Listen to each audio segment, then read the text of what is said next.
초현실주의 화가 마르크 샤갈은 이런 말을 했습니다. 색채가 올바르다면 그 형식이 맞는 것이다. 색이 전부이며 음악처럼 진동한다. 예술 작품에서도 영화에서도 색채는 전부입니다.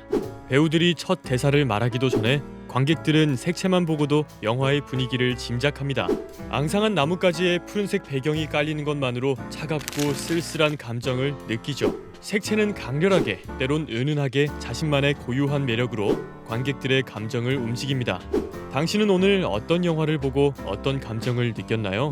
똑같은 영화의 색채가 정반대로 달라진다면 똑같은 감정을 느낄까요? 영화를 유니크하게 만드는 영화 색채의 모든 것, 지금부터 시작하겠습니다.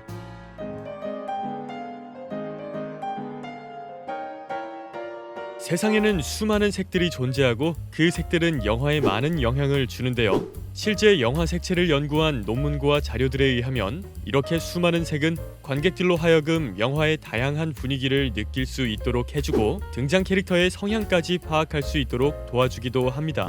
실제로 인간이 눈으로 식별할 수 있는 색의 수는 무려 100만여 개라고 합니다. 그리고 수많은 색 중에서도 단연 독보적이고 강렬한 컬러를 꼽으라면 빨간색을 말할 수 있습니다. 관객들의 시선을 집중시키는 강렬한 빨강은 영화에서도 상징적인 색깔로 자주 사용되는데요. 슈퍼맨과 토르의 망토, 캡틴 아메리카의 방패, 스파이더맨의 슈트에서 보이는 빨간색은 강인함, 힘, 권력을 상징합니다. 반면 영화 아메리칸 뷰티의 샘 맨더스 감독은 빨간색을 욕망으로 표현했습니다.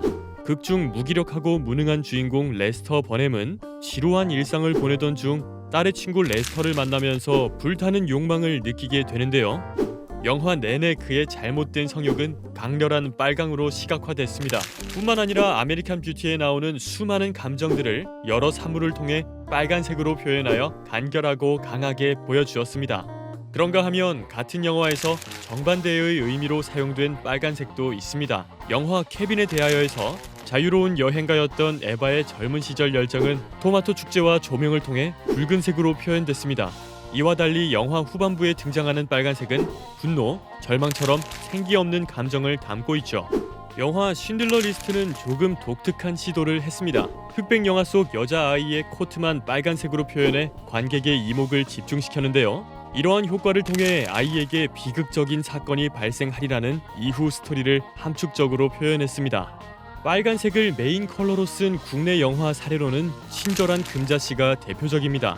눈치 빠른 관객이라면 오프닝에서부터 이 영화의 메인 컬러가 빨강, 하양, 검정임을 알았을 텐데요. 13년간의 복역을 마치고 금자가 출소하는 날, 빨간 산타 복장의 성가대원들과 검은 옷의 전도사가 금자를 기다립니다.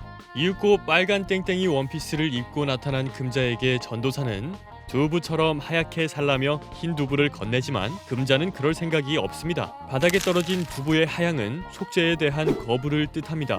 이후 복수를 시작한 금자의 욕망은 빨간 눈화장과 빨간 하이힐로 드러나며 억압을 상징하는 검정과 끊임없이 대치합니다. 금자는 백 선생의 검은 머리를 싹둑 자름으로써 억압을 탈피하고 복수를 시작하죠. 초록은 양면적인 특성을 가진 흥미로운 색으로 꼽힙니다. 실제 초록이라는 색을 다양한 시각에서 연구한 자료에 따르면 실자연에서의 초록은 편안함과 안락함을 주지만 인공적인 초록은 종종 공포와 악함을 상징한다고 합니다. 뿐만 아니라 백설공주와 일곱 난쟁이에서 공주를 해치는 사냥꾼의 초록 눈빛과 공주를 잠재울 초록색 독약처럼 서구권 영화에서 초록과 악당은 늘 함께 등장했습니다. 토르의 악당 로키도 초록색 의상을 입었고요. 어둠의 지배자 말레피센트의 메인 컬러도 초록색이죠. 한편 초록은 환영, 신비로움, 가상현실을 상징하기도 합니다. 스타워즈의 초록 광선과 화성 침공의 초록 화성인, 헐크와 슈렉의 주인공도 모두 초록이죠. 신비로운 힘을 가진 영화 마스크의 마스크도 매트릭스의 가상현실도 초록색으로 상징됩니다. 그런가 하면 메인 컬러를 회색으로 선택한 감독도 있습니다. 자신이 근무하는 중학교에서 어린 딸을 잃은 여교사 6호의 이야기를 담은 영화 고백, 사고사로 알려진 딸의 죽음이 사실은 동급생에 의한 살인이었음을 담담히 고백하며 시작하는 이 영화는 비극적이고 음울한 분위기를 채도가 낮은 회색으로 표현했습니다. 반면에 웨스 앤더슨 감독의 작품 그랜드 부다페스트는 색감과 영상미가 아름다운 영화로 유명한데요. 영화 오프닝부터 웅장하고 화려한 분홍색 호텔이 등장합니다. 그런데 화면을 잘 살펴보면 배경에 보이는 하늘, 눈, 나무 같은 자연물까지도 분홍색으로 표현했습니다. 이렇듯 감독은 실제에서 보기 힘든 강렬한 색상을 사용해 영화 전반에서 비현실적이고 동화 같고 낭만적인 느낌을 부각했습니다. 왕가위 감독의 영화 화양연화에서는 인물의 심리를 의상 색깔로 표현했습니다. 영화 초반 남편의 잦은 출장으로 혼자 지내는 주인공 수리첸의 외롭고 단조로운 심리는 어두운 치파오로 표현됐고요. 이후 초모한을 만나면서 되살아난 그녀의 열망을 빨간색 외투로 드러냈습니다. 코트 안에 입은 흑백의 치파오는 불륜에 대한 그녀의 내적 갈등을 나타내지만 빨간 코트의 대부분 가려진 것으로 보아 그것이 미미한 상태임을 보여줍니다. 이후 새로운 사랑을 찾기로 결심한 그녀의 치파오는 강렬한 초록색이었죠. 섬세한 주인공의 심리를 의상으로 묘사하기 위해 촬영 과정에서 주인공 역을 맡은 장만옥이 입은 치파오만 총 46벌에 달했고 그녀에게 딱 맞는 완벽한 핏을 연출하기 위해 종이로 제작한 치파오도 여러 벌 입었다고 하네요. 그렇다면 영화 장르별 꼭 등장하는 단골 색채가 있을까요? 일반적으로 공포 영화 하면 주온처럼 으스스한 파란 불빛을 생각하는 분들이 많을 텐데요. 알포인트, 여고 괴담 등 다양한 공포 영화에서 파란색이 쓰인 건 맞으나 그렇지 않은 경우들도 많습니다. 장화홍련은 빨간색을, 분홍씨는 자두색과 초록색을 메인 컬러로 사용했고요. 같은 파란색이라도 가장 따뜻한 색 블루처럼 로맨틱할 수 있고 이터널 션샤인처럼 오묘하고 키치할 수도 있습니다. 제5원소의 디바 플라발라구나, 알라딘의 지니, 아바타처럼 외계의 색처럼 느껴지기도 하죠. 로맨틱 코미디와 SF 스릴러 히어로물도 모두 마찬가지입니다. 색채에 따른 연상 언어표를 보면 알 수 있듯이 하나의 색에 연상되는 감정은 너무나도 많아서 장르별 색채를 특정하기는 어렵습니다. 100만 개의 색 중에서 어떤 색을 써서 어떤 감정을 전달할지는 감독 개인의 연출 의도에 따라 달라지니까요. 그런 선택의 기로 앞에서 컬러를 포기하는 감독들도 있습니다. 2016년 이준익 감독은 동주를 흑백 영화로 제작했습니다. 그는 한 인터뷰에서 윤동주 시인의 이미지는 흑백 사진 속에 있기에 흑백으로 가기로 했다. 일제강점기라는 암울한 시기는 화려한 컬러보다 흑백이 더 진실성 있어 보인다 라고 답했습니다. 알폰소 쿠아론 감독도 자신의 이야기를 담은 영화 노마를 흑백으로 제작했습니다. 과거 기억이지만 현재의 선명한 관점을 담고 싶었다는 그는 필름 카메라 대신 선명한 감도의 디지털 카메라로 영화를 촬영했습니다. 이뿐만 아니라 영화 마더, 매드맥스, 분노의 도로, 기생충처럼 흑백 버전을 따로 발매하기도 하고 킬빌, 신시티, 메멘토처럼 흑백과 컬러를 혼재한 연출을 보여주는 영화도 있습니다. 과거 회상의 느낌을 살리기 위해 컬러를 강조하기 위해 저마다의 이유로 흑백을 선택한 것이죠. 당연히 영화 초창기에는 선택의 여지 없이 흑백으로만 영화를 찍어야 했습니다. 그러던 중 3색 테크닉 컬러가 발명되면서 색채 영화의 전환점을 맞게 되는데요. 적색, 녹색, 청색의 3색 분해로 촬영한 필름을 가공해 색소를 흡착시켜 필름에 녹여내는 이 기법은 영화 오즈의 마법사에서 총천연색의 화려함을 보여주며 호평을 받았습니다. 1939년에는 3시간 58분의 어마어마한 상영 시간을 풀컬러로 제작한 바람과 함께 사라지다가 개봉했는데요. 극중 스펙타클한 장면인 아틀랜타 화재 장면을 찍기 위해 당시 할리우드에 존재하는 7대의 테크니컬러 카메라가 모두 동원되기도 했습니다.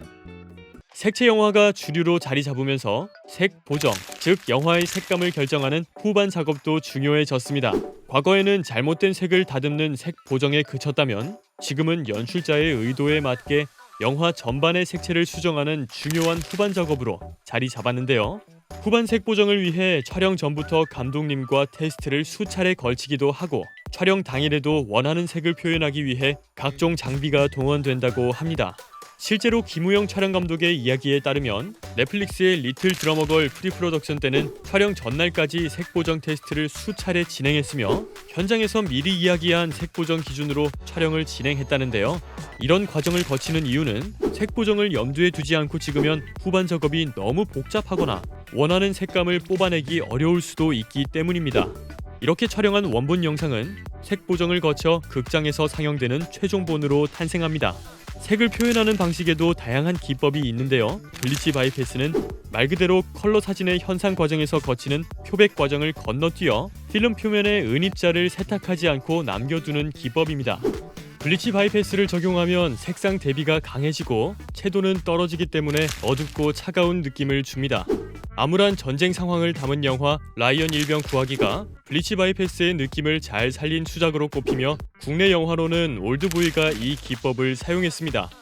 그리고 티렌 오렌지라고 하는 기법은 어두운 부분에는 청록색을, 밝은 부분에는 오렌지색을 넣어 영상의 깊이감을 더해주는 방법인데요. 예를 들어 인물의 스킨톤에는 오렌지색을 넣고 어두운 부분에는 청록색을 더해 인물이나 사물의 입체감을 살리는 것이죠. 청록과 오렌지색은 오색 관계, 즉 서로 반대되는 색이기 때문에 함께 놓였을 때 그 대비가 더 강하게 느껴지면서 영상의 깊이감을 줄 수 있습니다. 감독과 촬영 감독은 어떤 느낌으로 색 보정을 할지 컬러리스트와 긴밀하게 소통하며 작업을 진행하는데요. 영화에 색을 입히는 컬러리스트는 후반 작업에 투입되는 마무리 투수 같은 존재입니다. 감독의 요구에 따라 인물의 어느 부위를 강조할지, 어떤 곳은 어둡게 할지, 디테일한 컷부터 전체적인 톤까지 컬러리스트의 손끝에서 탄생합니다. 정교한 작업과 수십 번의 수정 과정을 거쳐 완성되는 영화 색채. 결국 어느 컷 하나 연출자의 의도가 들어가지 않은 것이 없겠죠. 그래서 원본 영화를 리마스터링하는 경우 종종 논란이 생기기도 합니다. 리마스터링이란 필름 영화를 디지털화하고 복원하는 작업을 뜻하는데요. 문제는 색 복원을 거치면서 크든 작든 색감의 차이가 생긴다는 것입니다. 왕가위 감독의 중경 삼림과 화양연화의 리마스터링 전후를 비교해 보시면 확실히 그 차이를 알 수 있습니다. 화양연화 리마스터링의 경우 짙은 녹색 필터를 끼얹는 느낌의 호불호가 갈리기도 했는데요. 리마스터링에 직접 참여한 왕가위 감독은 누구도 같은 강물에 발을 두 번 담글 수 없다. 이 말은 창작자에게도 관객에게도 똑같이 적용된다. 라며 자신의 가장 생생한 버전을 리마스터링을 통해 보여주고 싶다고 말했습니다. 스위스의 시인인 헤르만 헤세가 말하기를 수많은 색채들이 어울려서 하나의 명작을 만들어낸다 라고 하였습니다. 흑과 백 그리고 다양한 색은 단순히 영화를 구성하는 요소를 뛰어넘어 어느 순간 사람들의 감성과 마음을 자극하는 하나의 중심이 되었습니다. 그리고 한국영상자료원은 그 중심을 잃지 않기 위하여 긴 시간을 노력하여 다시금 관객들의 눈에 과거의 명작을 담을 수 있도록 만들어 왔습니다. 그리고 그 노력이 단순히 영화의 복원이 아닌 관객들의 마음속에 아름다운 추억의 색을 다시금 입혀줄 수 있는 시간을 만드는 것이 아닐까 합니다. 알고 보면 더욱 재미있는 영화 색채 이야기. 지금까지 색채를 무심코 지나쳤다면 오늘 좋아하는 영화를 다시 한번 감상해보세요. 새로운 이야기가 당신을 찾아올지도 모릅니다.